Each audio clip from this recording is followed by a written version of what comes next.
Nakumpiska ng Ilocos Sur PNP ang mahigit 600,000 pisong halaga ng hinihinalang shabu kasunod ng matagumpay na pagkakaaresto sa isang high-value target sa isinagawang buy-bust operation sa Barangay Lubong, Santa Lucia, Ilocos Sur.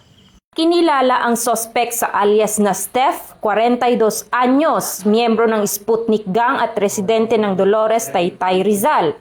Siya ay naaresto sa isinagawang operasyon ng Santa Lucia Municipal Police Station, katuwang ang Ilocos Sur Provincial Intelligence Unit, Provincial Drug Enforcement Unit at 2nd Ilocos Sur Provincial Mobile Force Company sa koordinasyon ng Philippine Drug Enforcement Agency ng Region 1.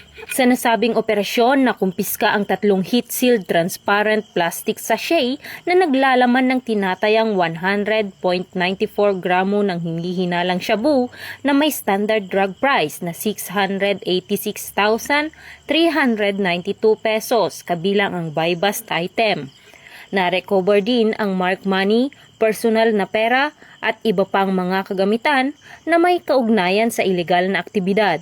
Ang sospek at ang nakumpiskang ebidensya ay nasa kustodiya na ng Santa Lucia MPS para sa kaukulang dokumentasyon at pagsasampa ng kasong paglabag sa RA 9165 o ang Comprehensive Dangerous Drugs Act of 2002. Pinuri ni Police Colonel Agosto M. Asuncion, Provincial Director ng Ilocos Sur Police Provincial Office, ang mga operatiba sa kanilang matagumpay na operasyon.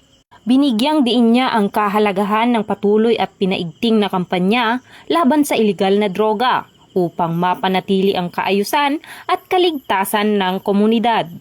Sa huli, muling pinagtibay ng Ilocos Sur PNP ang kanilang matibay na paninindigan na ipagpatuloy ang mga agresibong anti-drug operations bilang bahagi ng layuning makamit ang isang ligtas, mapayapa at drug-free na komunidad.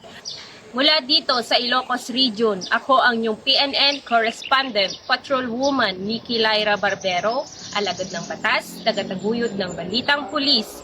At ito ang bagong PNP para sa bagong Pilipinas, serbisyong mabilis, tapat at nararamdaman.